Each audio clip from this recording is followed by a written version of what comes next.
วันนี้อยากถามว่าคลอดลูกที่ไทยนี่ค่าใช้จ่ายหลายบ่ก็หลายอยู่ก็หลายอยู่ประมาณเท่าไหร่ประมาณตอนพาคลอดหั้น37,000อ๋อพาคลอดเนาะบ่ได้เกิดธรรมชาติแม่เนาะนพาคลอดเพราะว่าน้องตัวใหญ่แล้วก็น้องบ่กลับหัวเป็นทาก้นสินะคือน้องบ่กลับหัวก็เลยต้องได้พาตัวใหญ่พร้อมสิอันนี้ว่าท้องใหญ่เนาะท้องใหญ่โตใหญ่พ่อลูกหันตัวใหญ่หมอประเมินว่าเฮาคลอดธรรมชาติบ่ได้ต้องได้ผ่าแต่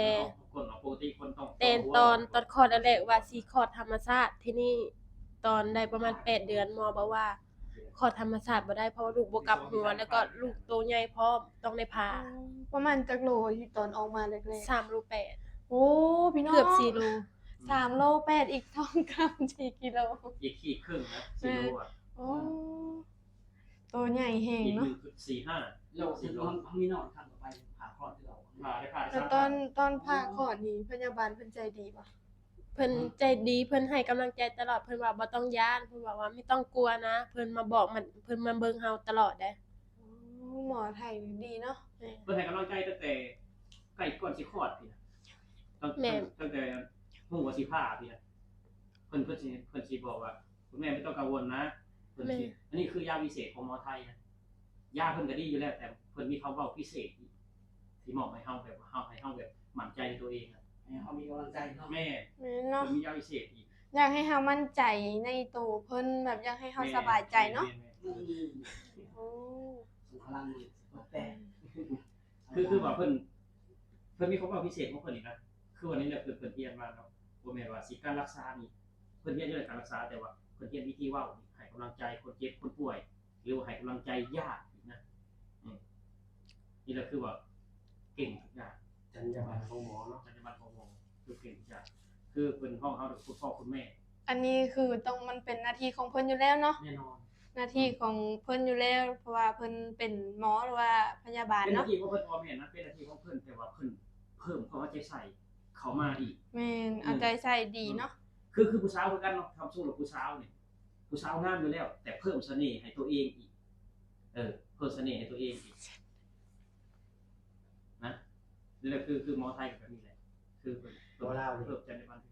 หมอลาวเป็นจังได๋คือหมอลาวคืออันนี้หันบ่เคยไปโรงหมอลาวจักเทื่อแต่เกิดมาบ่เคยไปหมอลาวเป็นประสบการณ์ที่น้องดาว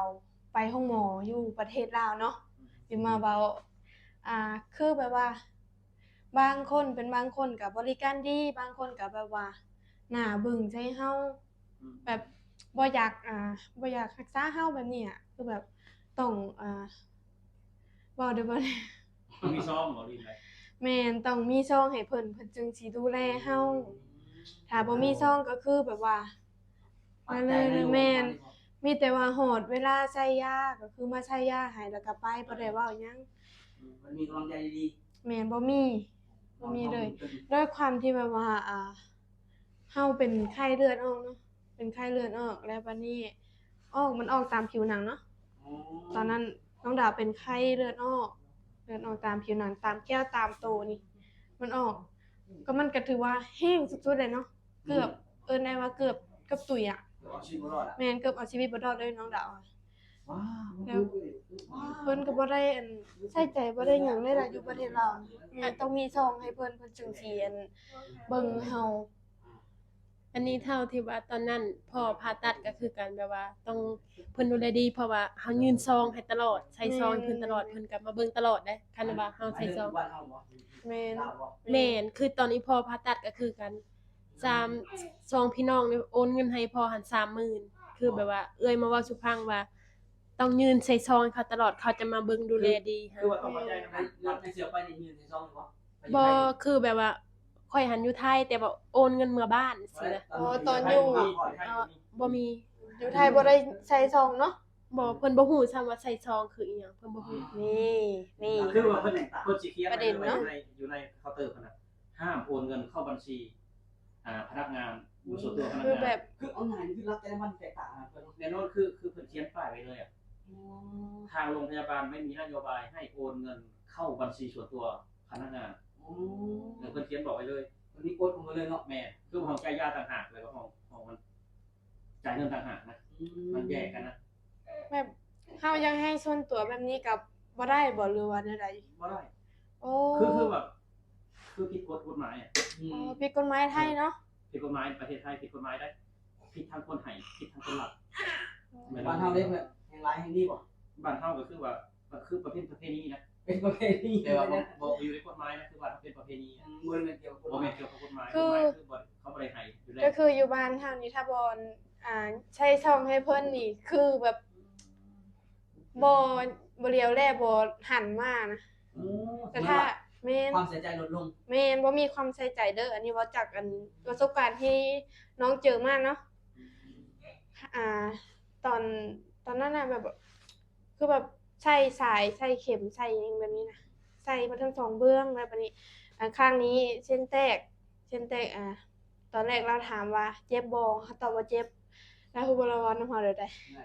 เราด่าเฮาเราด่าเฮาแบบว่าแห้งคำว่าแห้ง โรงหมอแถวบ้านนอกหรือว่าแถวคำสวรรค์นี่ อันนี้ตัวเมืองอะแหละ ตรงเมืองเลย นี่คือแบบเฮาไข้แห้งเนาะแบบเป็นแห้งสุดๆเฮาจึงไปหาหมอเฮาก็อยากให้ไปอยากหายดีเนาะแม่น สุดไปหา คือมีน้องคนนึงมาโทรมาปรึกษาคนตาแข็งมาโทรมาปรึกษาว่าอ้ายว่าถ้าว่าอยากเอาคนป่วยมาโรงพยาบาลอยู่นครพนมมาได้บ่เฮ็ดบัตรขาวหรือว่าเฮ็ดพาสปอร์ตแล้วคนมันสิไปแล้วคนน่ะเพิ่นสิให้พาสปอร์ตเป็นอาทิตย์2อาทิตย์บ่ล่ะเพิ่นเลยแนะนำแบบว่าเฮ็ดบัตรชั่วคราวมาเพิ่นนโยบายให้ดอกเพราะว่าคนมันป่วยแล้วตอนเข้าอยู่โรงพยาบาลอยู่อำเภอบ้านเพิ่นน่ะหมอบอกว่าเจ้าสิไปรักษาอยู่ไสก็บ่หายดอก ก็ดีบ่ เอา ดี ดีหมอคือบอกว่าคือว่าอีกชั้นเนี่ยว่า คือจัญญาบันมัน คือแต่ว่าเดี๋ยวว่า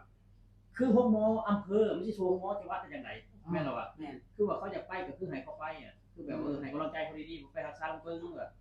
อยู่โรงพยาบาลบ้านเฮาก็คือว่าคือไม่คือมึงบ่ทันสมัยแม่นบ่ล่ะหมอเก่งบ่ต้องบ่เชื่อหรอกว่าหมอบ้านนอกสิเก่งกว่าหมอในเมือง โอ้มีทางมีทาง เพราะฉะนั้นแล้วเฮาก็ต้องให้กำลังใจเขาเนาะอันนี้คือแบบตัดเขาเลยอ่ะคือไปเจ้าก็บ่ดีดอกเจ้าก็บ่หายดอกนะ พูดเหมือนซ้ำเติมเหมือนแบบ มา ว่า ซ้ำเติม เหมือนใส่ยาพิษเขาเลยนะง่ายๆคือว่าทัศนคติของดีดีเลยแต่อยู่ที่นี่เพิ่นสิให้กำลังใจจากเริ่มต้นเลยนะ ก็แน่นอนอยู่แล้วเนาะก็เหมือนความสามารถของเพิ่นนั่นแหละแต่ว่าฐานีบ่ดีเพิ่นก็คือมีทางนี้ที่ไล่ของเพิ่นความเว้าของคนนะง่ายครับ ทุกอย่างมันก็จะเพิ่นว่ากำลังใจเป็นสิ่งสำคัญอยู่แล้วถ้าเกิดว่ามันบ่หายจริงๆมันก็สุดความสามารถ ก็ไปให้มันความสามารถของญาติพี่น้องเขาก็ละสุดท้ายเขาก็สิเอามานครพนมคือเก่านครพนมหรือว่าขอนแก่นประมาณนี้ จริงๆอะนะสิให้คำปรึกษาอยากเนาะ อันนี้คือบทสะท้อนบทสะท้อนที่เฮาบ่ได้พบพ้อกันนำบ่ว่าเฮาเอาวิพากษ์วิจารณ์กันนะ แม่ เพราะเฮามาอยู่ในโรงหมอไทยแล้วเฮาเห็นมาตรฐานที่มันสูงรักในบ้านที่ดีแล้วก็คุณหมอเพิ่นก็มีความใส่ใจพิเศษเลยนะบ่ธรรมดาเอาเหตุการณ์ว่าคลอดเนาะเพิ่นที่พอไปเฮาเห็นในสติ ประสบการณ์ที่บ่ต้นไปโรงพยาบาลก็2เทื่อนะไปผ่าตัดผ่าคลอดน้องมดแล้วก็ไปกับน้องสาวอยู่โรงพยาบาลวชิระเนาะขอต้นขอเนี่ยออกชื่อโรงพยาบาลเขาเลยเพิ่นว่าถ้าไม่หายถ้าไม่มีตังค์แล้ว น้องก็ยังไม่หาย ต้องรักษาให้หายหมอบอกเลยต้องรักษาให้หาย เพิ่นเขาบอกเพิ่น คือเพิ่นพูดอยู่แล้วว่าเขาเป็นคนต่างดาวเพิ่นบ่ได้คิดว่าเขาสิมีเงินพอ เพิ่นบ่ได้แยกแยะเนาะว่าเฮาสิเป็นคนต่างดาวหรือว่าเป็นคนไทย ถ้าน้องเขาแบบว่าอีก2-3วันยังไม่หายล่ะต้องรักษาให้หาย โอ้ ถ้าบ่มีเงินเขาบอกว่าเขาสิช่วยเหลือปรึกษาสังคมสงเคราะห์แบบสังคมสงเคราะห์คือแบบหน่วยงานแบบช่วยเหลือคนที่มีเงินอยู่แล้วแล้วถ้าปรึกษาสังคมสงเคราะห์แล้วและเพิ่นช่วยเหลือแล้วยังบ่หายแล้วอ้ายถามไปว่าติดหนี้ได้บ่ แล้วเพิ่นตอบแนวใด ติดหนี้ได้ โอ้ติดหนี้ได้เนาะ ติดหได้อีกโรงพยาบาลทางไทย สุดยอดเลย มีเงินที่เขามาจ่าย แม่นติดหนี้ได้ เรื่องรักเรื่องใส่ซองต้องบอกถึงเลยเพิ่นเนาะ มีความยาก ผมมีเลย คือว่าเขาไปนอนโรงพยาบาลก็ถามว่าเขาไปเยี่ยมได้บ่ได้ แต่ว่าเขาไปเยี่ยมถามว่าเขาบ่ไปเยี่ยมได้บ่ได้ คือว่าเลย คือว่าเขาอ่ะ3มื้ออยู่หั่นจะได้กินน่ะสมมุติเจ้าเป็นโรคอีหยังเพิ่นก็สิหาแบบว่าอาหารที่แบบว่ามีสรรพคุณนำมาให้ อาหารที่ตรงกับโลกนั้นเนาะ แม่น โอ้ดีเมืองบ้านเมืองเพิ่น อืม ว่าสุดยอดเลย คือว่าเขาก็ตอนเช้าตอนเที่ยงตอนแลง ครบ3คำเนาะ แม่นแล้วแต่ว่าเฮาสิไปเยี่ยมญาติเฮาบ่ไปเยี่ยมเพิ่นก็ดูแลให้ขนาดนั้น ในว่าดูแลดีเนาะประเทศไทยเนาะดีสุดๆเลยค่ะ ขนาดคนฝั่งลาวนี่เขาเจ้ายังแบบว่าพากันมารักษาอยู่โรงหมอประเทศไทย อืม ด้วยความที่ว่าเพิ่นบริการดี เพิ่นบ่แยกแยะว่าเฮาสิเป็นคนประเภทใด อืม ประเทศใด เพิ่นบ่เคยแยกแยะเลยคือว่าดีอันนี้เคยผ่านแม่เฒ่ามาเพราะว่ามาใช้เลือดแบบเราเป็นโรคอะแหละใช้เลือดแน่แบบว่าโอ้ดูแลดีขนาดแบบบ่คลาดสายตานะโคตร บ้าน ดี เฮา เล เนาะ ย ท่านมีซ่องนี่ดูแลนิดน้อยเนาะ แม่นอยู่บ้านเฮาน่ะต้องได้ไปนำอะไร อ่า มีอาการหยังด่วนๆคือต้องแล่นหาหมอแบบว่าโอ้ ให้นะฮะมีให้นั่นแหละ แม่นหายนำ อันนี้อันเข้าไปอันคืออาจไปผ่าปอดของคนมื้อหนึ่งหมอมาบ่ต่ำกว่า10 คน มาทำอาการหมอก็บ่ได้มีคนอายุหลาย20กว่าปี23 24ปี คันว่าเฮามีหยังเฮาก็กดปุ่มเรียกไว้นั่น กดปุ่มแบบว่ามีปุ่มฉุกเฉินอยู่ในหัวเตียงเลย เอ ใน อ หัวที่นอนครับ อยู่ ถ้าว่าเฮามีหยังก็เฮาก็แบบเจ็บแห้งปวดแผลอิหยังก็กดเพิ่นเรียกเพิ่น กด ถ้าบ่ก เฮา ด คอยาคอหยังก็ได้ มาเบิ่งเฮาตลอด แล้วก็มีคนอายุแก่คนหนึงนะมาสอนวิธีอุ้มเด็กมาสอนมาถามมาหยังเฮาคือว่าเป็นแม่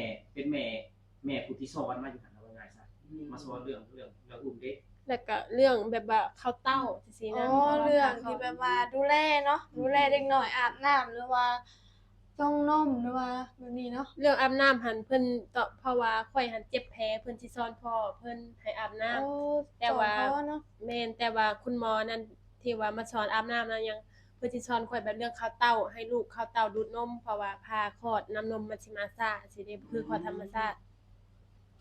ถ้าพอธรรมชาติมันสิมาหลายบ่มันต่างกันแบบใด มันสิต่างอะไรเพราะว่ามันขอดมือมันได้แบบขอดธรรมชาตินะ มันคือกระบวนการของมันสิพร้อมกันมันสิปฏิกิริยาที่พร้อมกันเลย อันนี้คือว่าเท่ากำหนดว่าค่ามื้อนั้นมื้อนี้ แต่ว่าสิ่งส่วนอื่นมันยังบ่ได้พร้อมนะอะไรลูก นี่คือไปว่าเป็นการหมัก คิวนมบ่ ให้ ค่ะ เพื่อนทำให้เกี่ยวกับเรื่องโรงพยาบาลประสบการณ์ของทางอยู่ทางฝั่งไทยฝั่งลาวก็เนี่ยทำผ่านมาคนก็เลยเอามาว่าเทียบดูค่าออกบอกสุขภาพก็เนาะ แม่น เราที่ดูในแต่ละฝั่งก็จะมีคนการดูก่อน นี่ค่ะว่าคือแนวใดกับการบริการของประเทศไทยกับประเทศเฮาประเทศลาว อันนี้หันยังบ่ฮู้เพราะว่ายังบ่เคยเข้าโรงพยาบาลประเทศลาวจักเทื่อมีแต่เคยเข้าโรงพยาบาลอยู่ประเทศไทย โอ้ยแล้วแบบมีพี่น้องเข้าไปเข้าแบบนี้เขาเล่าให้ฟังบ่ว่า มีตอนพ่อผ่าตัดก็โอนเงิน คือสองพี่น้องอะโอนเงินให้ไปรักษาพ่ออยู่ลาวสินะเอื้อยก็เล่าสุพังว่า ต้องมีใส่ซองเขาจังมาเบิ่งดูแลจังซี่ แม่นๆอีดี เพราะตอนว่าล้านแทงลูกหั้นก็คือการลูกหันสิออกแล้วแบบว่าเจ็บเขายังน้อยเนาะเขามีลูกแล้วแทงมานี่ทีนี้เอื้อยหมอก็บ่เฮ็ดหยังเอื้อยว่าสุพังหมอก็บ่เฮ็ดหยังลีลาแบบบ่ฮู้แหละเอื้อยต้องไปใส่ซองให้เขาจังพามาบ่ฮอด5นาทีเอื้อยว่าลูกออก ต้องใช้ซองเนาะอยู่ลาวคือต้องใช้ซอง อันนี้ เพิ่ อันนี้ จึง คือ มา เอื้อย บิ่งแยก เล่าสุฟังอันนี้ค่ะแต่ว่าข่อยยังบ่เคยเข้าโรงพยาบาลอยู่ลาวจักเทื่อ สำหรับใครที่เจอมากก็ต้องแบบนั้น ต้อ เนาะ งเห็ดตามประเพณี แม่น ใช่ไหม คือแบบว่าหน้าที่ของหมอนี่มันก็ต้องดูแลคนไข้ตลอดเวลา คือว่าเงินเดือนล้าน แม่นเงินเดือนน้อยเงินน้อยเงินหลายเจ้าอยากไปรับใช้อยากไปเฮ็ดในหน้าที่อันนี้แล้วเจ้าก็ต้องเฮ็ดให้ดีที่สุดเท่าที่คนจะเฮ็ดได้แต่ว่าสำหรับคลิปนี้ก็ขอจบไปเพียงเท่านี้เนาะพี่น้องเนาะบ๊ายบายสบายดี